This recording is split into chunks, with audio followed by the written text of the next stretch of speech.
Chẳng đôi ở vậy đại nhiều bản số nướcក្នុងសំណួរchẳng cứ nướcក្នុងở vậy đại chia tụm điểm tụm lọp đại đôn ta bộ bẹp bọc mài dưỡngហើយក៏ត្រូវបានខេមរៈជនប្រុសស្រីបន្តអនុវត្តពលគឺក្នុងរវាងនៃកម្មវិធីបនចូលឆ្នាំថ្មីប្រពៃណីជាតិខ្មែរយើងហ្នឹងគឺថាយុវជនយុវនារីកុលបុត្រកុលធីតាលោកយាយលោកតាហ្នឹងគឺថាតែងតែអញ្ជើញមកវត្តអារាមដើម្បីបំពេញបុណ្យទី1គឺបានបំពេញនៅកុសលដើម្បីឧទ្ទិសចំពោះបុព្វការីជនអញ្ចឹងនៅក្នុងកិច្ចនៃការបំពេញនិតក្ខណានុបទានហ្នឹងគឺ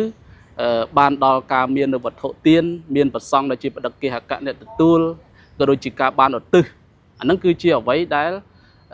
ខេមរៈជនប្រុសស្រីដែលគាត់អញ្ជើញមកហ្នឹងគឺបំពេញដើម្បីជាការតបស្នងនៅកតញ្ញូកតវេទីចំពោះលោកអ្នកដែលលះលោកនេះទៅកាន់លោកខាងមុខហ្នឹងជាកត្តាទី1ហើយកត្តាទី2សួរថាតើនៅពេលដែលពួកគាត់បានអញ្ជើញមកបំពេញបុណ្យនេះដែលយើងចាត់ទុកថាជ្រះថ្លាហើយនឹងតើគាត់នឹង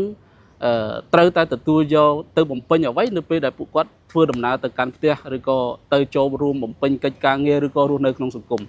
អញ្ចឹងអាត្មាសូមលើកអំពីចំណុច3ដែលតាក់ទងទៅនឹងជីវភាពរស់នៅយើងត្រូវផ្ដោតទៅលើការរស់នៅពុទ្ធសាសនាលោកចង់បង្រៀនមនុស្សឲ្យចេះរស់នៅក្នុងពេលបច្ចុប្បន្នហ្នឹង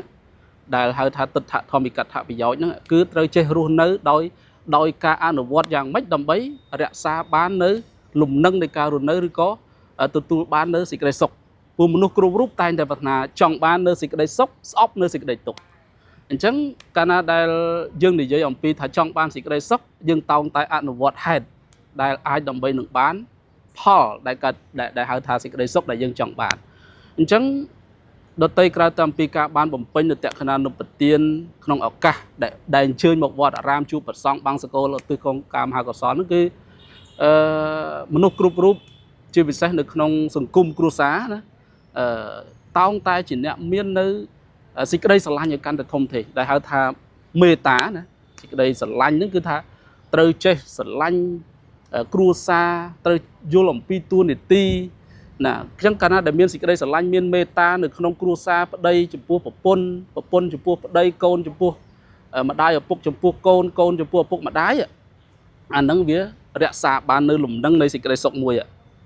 ហើយកាលណាដែលមានមេត្តាមានករណាចេះអត់ឱនឲ្យគ្នារហូតដល់មាននៅមុទិតាណាមុទិតាហ្នឹងជាតួនាទីរបស់ឪពុកម្ដាយដែលជាអ្នកមាននៅមុទិតាពលគឺសេចក្តីមិនច្រណែនឈ្នានីសអាហ្នឹងយើងអាចព្រោះសង្គមសពថ្ងៃយើងអាចវិភាគសារមើលឃើញថាបញ្ហាដ៏ច្រើននោះគឺកើតចេញអំពីការគ្មាននៅមុទិតាហ្នឹងមុទិតាហ្នឹងគឺបានដល់អ្វីដែលជាការសប្បាយរីករាយចំពោះអ្នកដតីរីកចម្រើនអាហ្នឹងនិយាយដោយនេះមិនមែនជាការឈ្នានីសទេអញ្ចឹងកាលណាដែលមនុស្សដែលថាប្រាថ្នាចង់បាននៅសេចក្តីសុខបន្ទាប់អំពីចេញអំពីវត្តអារាមទៅវិញហ្នឹងគឺគួរតែរក្សានៅព្រហ្មវិហារធម៌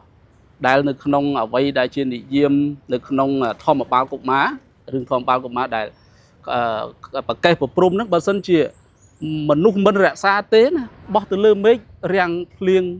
បោះទៅដីឆេះទឹកឆេះដីបោះទៅទឹកគោកសមុទ្រគោកអីចឹងទៅអាហ្នឹងដោយសារអី